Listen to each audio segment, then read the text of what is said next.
Pascal, merci de m'accueillir. C'est un vrai honneur que tu me fais d'être là ce matin. Ce que je te propose dans un premier temps, c'est que tu puisses te présenter sur ta carrière, ce que tu as pu réaliser.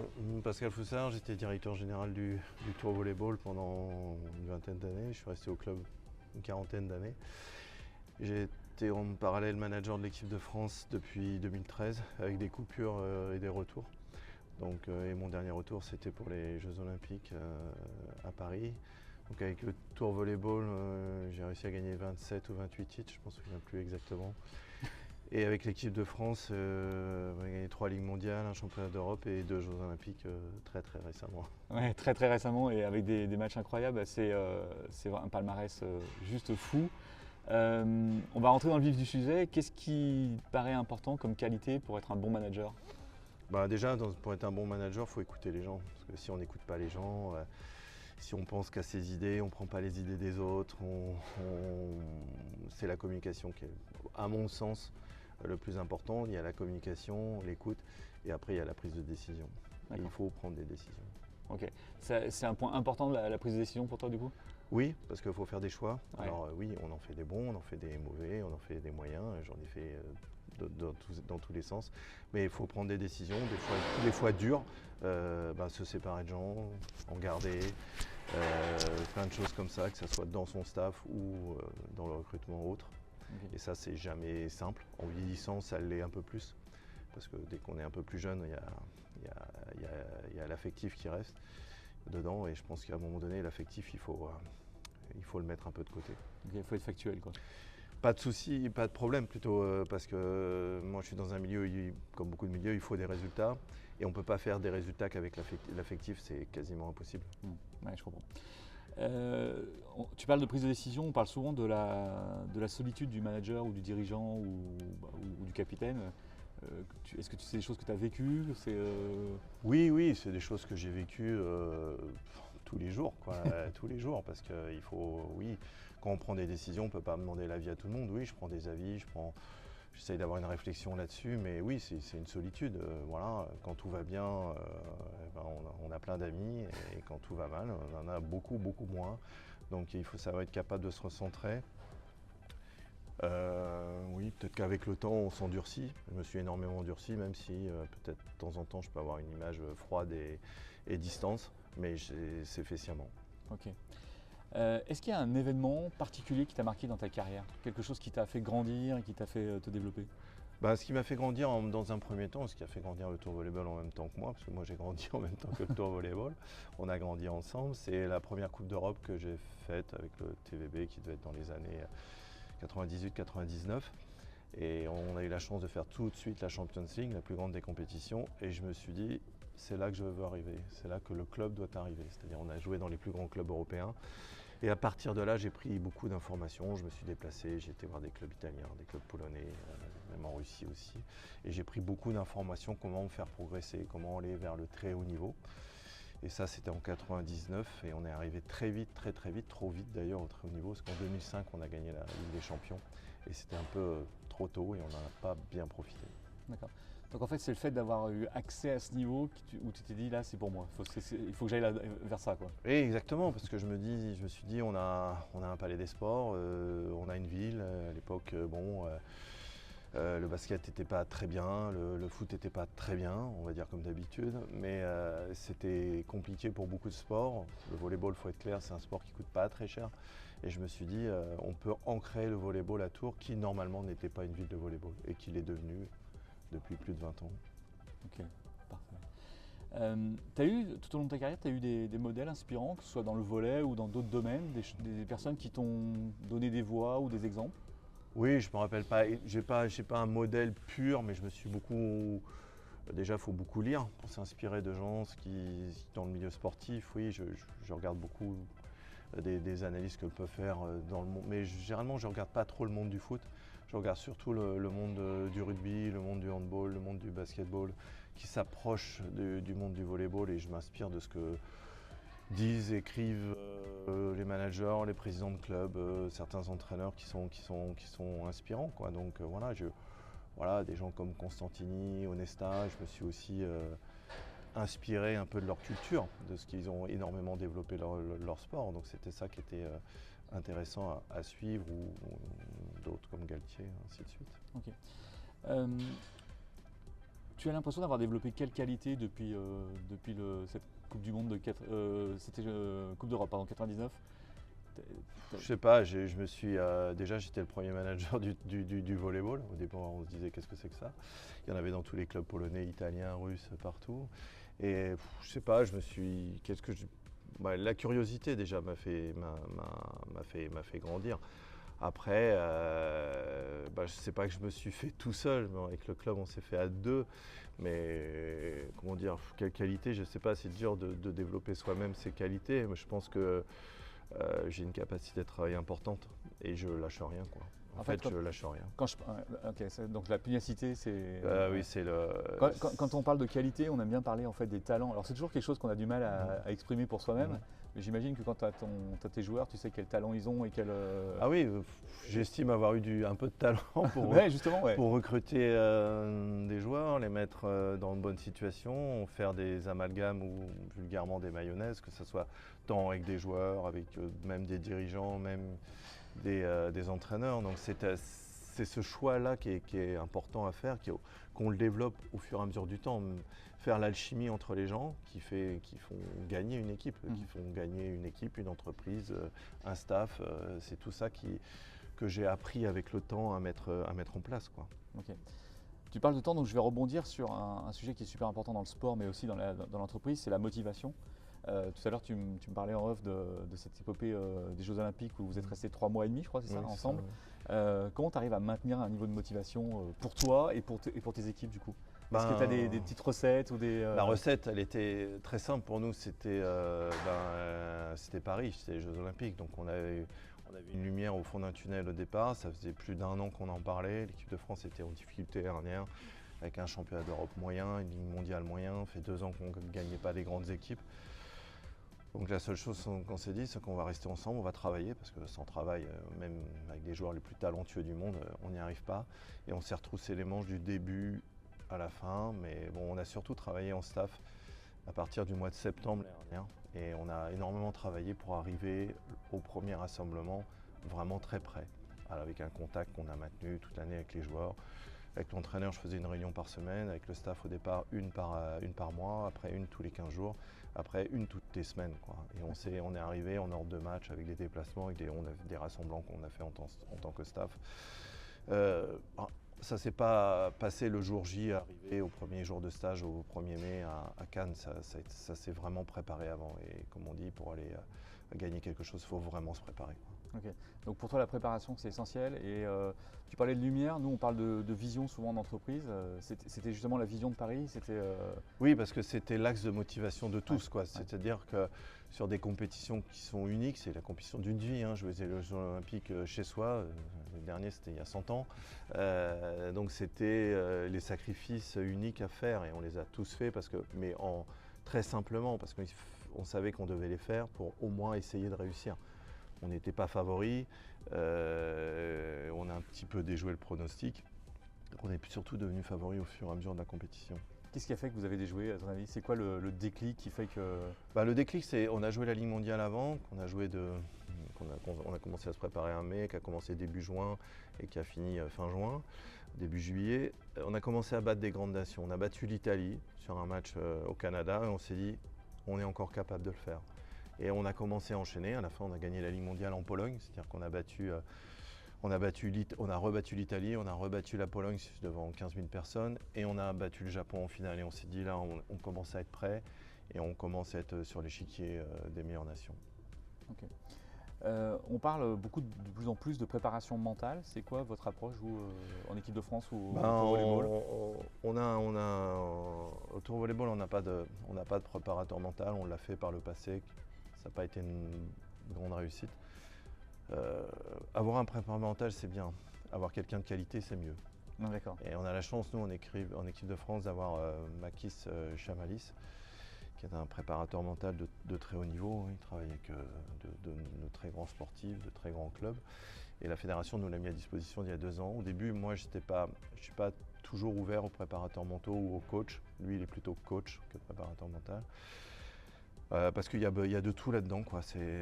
Comme on dit vulgairement, c'est la fête à la saucisse. Donc il y a des gens qui vendent de la peinture, il y a des gens qui sont sur les marchés, il y a des qui se déterminent coach, préparateur mental. Donc le choix est très, très difficile. Et là, on est tombé sur quelqu'un de qualité. Et moi, je crois au coaching mental, mais individuel plus que collectif. Bon, il a travaillé individuellement avec nos joueurs et on a travaillé collectivement avec le staff. Et c'est ça qui était intéressant. Ça nous a permis de nous structurer.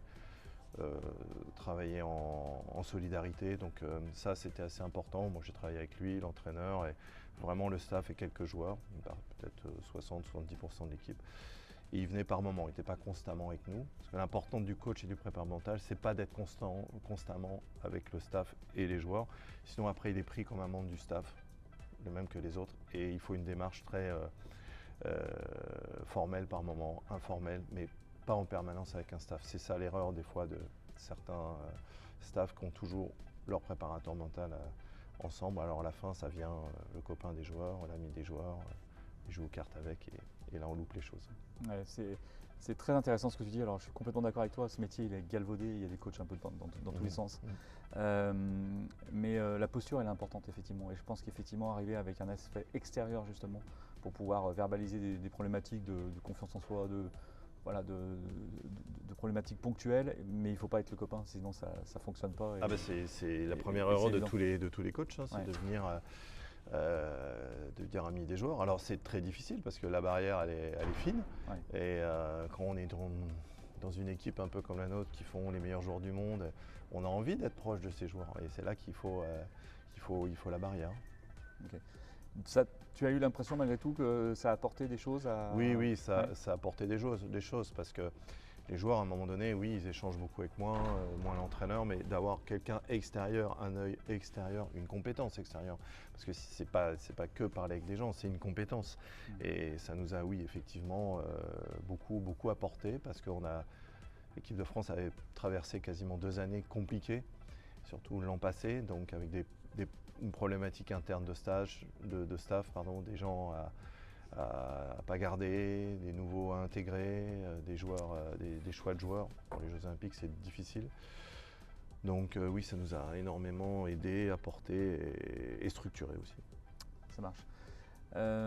Pascal, est-ce que tu as des habitudes gagnantes? Alors on appelle ça des routines, toi. Est-ce que tu as des choses qui font que tu arrives tous les jours avec la pêche, avec l'énergie Je sais pas, j'ai pas tant que ça de routine ou de superstition qu'il y a dans le sport. Moi, le but, c'est d'arriver le jour J où tout soit en place. Il n'y a pas le moindre problème. Je veux dire, ça va du repas à l'heure à l'hôtel, du bus qui parvient, des équipements qui sont prêts, que chaque personne du staff a les éléments pour performer. Comme je dis souvent, la performance, ça se prépare. Elle n'est pas là le jour J par hasard. Et moi, mon but, c'est que tout le monde soit bien, tant matériellement que psychologiquement que relationnellement. Et ça, j'y fais très très attention. Moi, la base pour réussir, c'est déjà avoir un staff solidaire, performant et compétent. Mais s'il est performant et compétent et pas solidaire, ça ne marche pas. Okay. Je l'ai trop vécu, ça ne marche pas. Donc il faut réussir à faire cet amalgame un peu. C'est pas de moi, mais c'est de Rousseau. Je sais qu'il y a certains entraîneurs dont Galtier s'en sont inspirés. Une équipe ou un staff, c'est une agrégation. Et il faut réussir de transformer l'agrégation en union. Et si on n'arrive pas à faire ça, ça ne marche pas.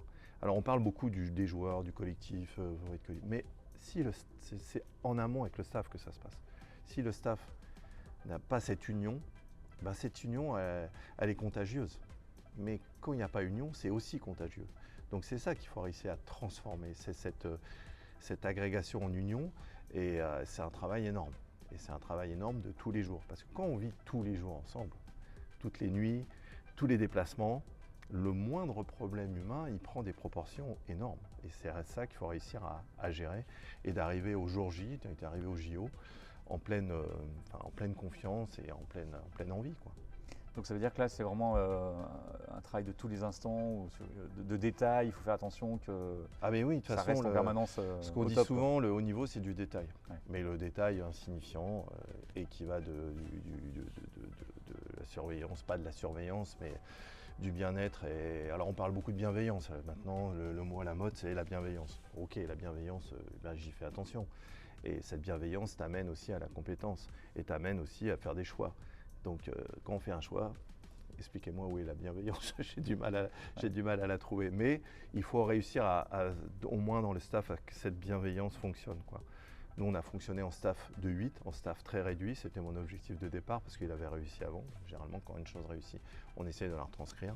Et que chacun aide tout le monde. Si le kiné a besoin de moi pour je ne sais pas quoi, le médecin, ou moi le médecin j'ai besoin de lui, ou l'entraîneur, on était très solidaires pour s'aider les uns les autres sur n'importe quoi. Un staff traditionnel, c'est plutôt combien de personnes d'habitude? Oh, ça peut monter très vite, hein, Ah oui. dans le sport co, ça peut monter, les Italiens sont 14, 15. Ah oui. Donc tu perds un peu de Oui, cohésion d'équipe. tu perds de cohésion, tu perds de la relation, tu peux pas faire attention à tout le monde.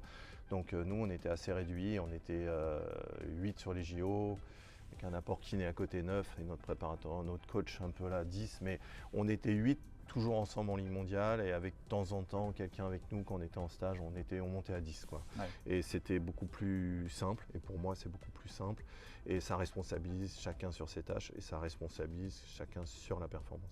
Oui, puis ça permet effectivement de mieux communiquer entre vous. Tu parlais de la communication qui est extrêmement importante. Exactement. Et un groupe soudé et court, ça permet sans doute d'être plus réactif. Exactement, puis ça ne dilue pas les responsabilités aussi. Bien sûr. Et c'est surtout ça qui est important. On a tendance maintenant à avoir des staffs pléthoriques.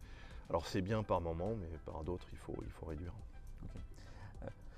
On parlait tout à l'heure d'équilibre, l'équilibre vie privée, vie publique pour un manager qui part 3 mois et demi ou des sportifs, comment tu le vis? C'est Est-ce dur. que c'est un ingrédient important? Oui, c'est un ingrédient important, mais le problème c'est que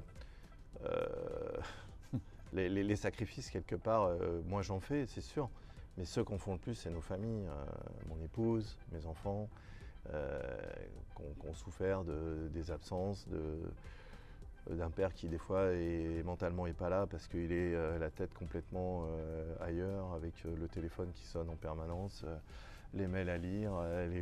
Le matin, moi je me réveille, je me dis pas ma journée quel problème va arriver, donc je regarde mon téléphone et je sais ce qui va se passer au niveau des problèmes.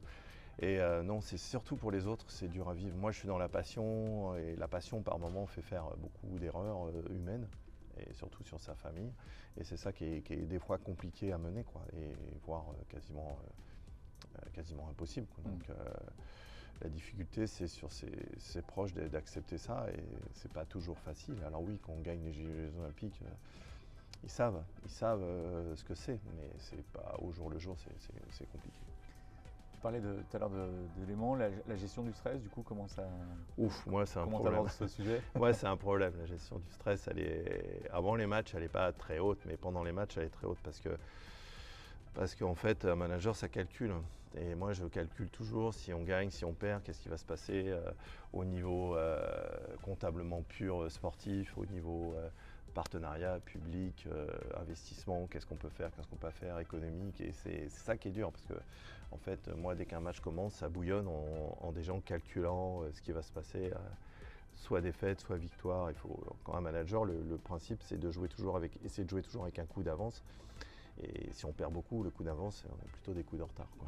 Okay, d'accord. Et tu as une technique pour gérer le stress ou... Non, j'en ai aucune. J'ai cassé quelques téléphones portables, quelques poubelles dans le palais des sports. Non, j'en ai pas. Avec le temps, peut-être, je me suis un peu assagi, et encore, j'en suis pas bien sûr.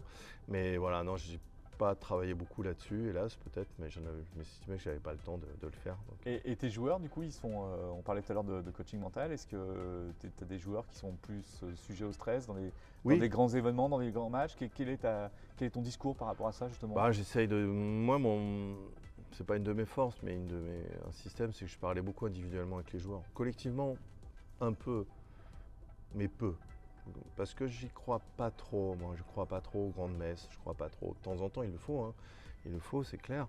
Je crois pas trop au discours de vestiaire, à chaud, je crois pas trop à tout ça. Je crois plutôt au rapport humain et à parler individuellement avec un joueur, sentir où il veut aller, où moi je veux aller.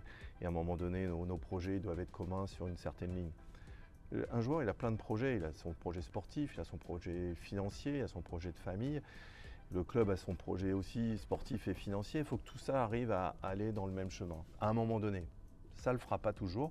Il faut l'accepter, mais à un moment donné, il faut réussir à cet objectif commun qui est de gagner un championnat, une coupe, plein de choses. Et ça peut se passer que dans l'échange. Ouais. S'il n'y a pas d'échange, formel ou informel, mais ça ne fonctionne pas. Parce qu'arriver dans le vestiaire, dire je ne suis pas content, et avant, au préalablement, pas voir les gens, pas les connaître, pas savoir ce qui se passe, c'est voué à l'échec. Ouais, donc c'est un discours très personnel qui te permet de réaligner le joueur sur son projet à lui, quoi. Exactement. Qui est vraiment très individuel et qui Après, au service d'une équipe, mais individuel. C'est un discours de détail, toujours, Ouais. de détail. Après, le but, que ce soit en équipe de France ou en club, il faut mettre les gens dans les meilleures conditions possibles pour aller à la performance. Alors si on n'a pas, si le joueur n'a pas des bonnes conditions matérielles chez lui, si on n'a pas des bonnes conditions de déplacement, si on s'ouvre à beaucoup de problématiques. Et le joueur peut te dire, je ne suis pas performant parce que ça, moi, je me suis levé à 6 h du matin, on allait jouer à 16 h, on a mangé des sandwichs, des trucs B.A.-ba. Ouais, Le B.A.-ba aussi.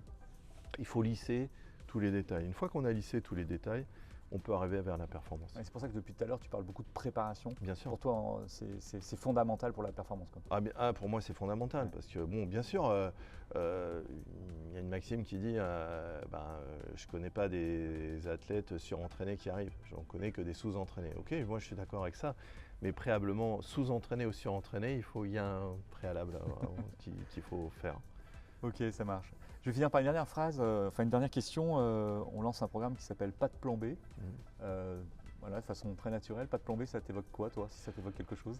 Pas de plan B, c'est tu as tes 2 meilleurs joueurs qui se blessent, tu as un problème de dernière minute, il faut le résoudre. Alors c'est pas un plan B parce que généralement, il y a plein de choses dans le haut niveau qui sont impossibles à prévoir. Après, je peux donner une anecdote si tu veux. Ah oui, je veux bien. Ouais. On est en demi-finale des JO, je suis dans le vestiaire, il reste le passeur, Antoine Brizard, et le médecin qui est là, et le passeur, voilà, il se met du gel dans les cheveux, et il prend son pot de gel, il s'ouvre le doigt. Et là, on se dit, demi-finale des JO, voilà. Et pas de plan B, c'est le médecin qui est là, qui s'appelle Frédéric Guillaumard, qui avait de la colle chirurgicale, il lui a recollé le doigt, tranquillement, sans pression. Et le joueur a pu jouer sa demi-finale. Si ça n'arrive pas, si c'est pas ce médecin-là, si il n'a pas sa colle chirurgicale, et la demi-finale, on dit on peut la dire ailleurs. Ce qui n'a pas empêché le joueur de se faire mettre le gel par un autre joueur et tout s'est bien passé. Voilà. Et voilà. Et le sport de haut niveau, c'est ça. C'est un joueur qui loupe une marche, 3 mois de boulot qui partent. 3 mois, 1 an, 3 ans, 4 ans. Voilà. Un pot de gel peut faire disparaître la médaille d'or. Incroyable. Voilà, ça c'est. Merci pour cette anecdote. C'est anecdotique, mais c'est le haut niveau, ça. Quand on parle que le diable est dans les détails, là, on y est vraiment. C'est ça, c'est exactement cette expression. Le diable est dans les détails, et tous les jours, toutes les heures, toutes les minutes, c'est comme ça. Donc ton rôle, c'est d'être très attentif à tout, et de limiter les risques. À tout, mais même quand on veut limiter, on est à l'abri de rien. Donc il faut essayer de aller vers le maximum. Et après, il y a toujours les 2%, comme dirait Laurent Tilly, qui tu ne gères pas. Donc, voilà. Ok, en tout cas, mille merci pour cet entretien. C'était super riche et très intéressant. Et puis, je te souhaite le meilleur pour ta nouvelle vie, mais je pense que tu ne vas pas être très loin des terrains malgré tout, quoi, à mon avis. On va avoir tes nouvelles rapidement. Je ne serai jamais très loin, c'est trop ancré. Ok, ça marche. Merci à toi en tout cas. Merci.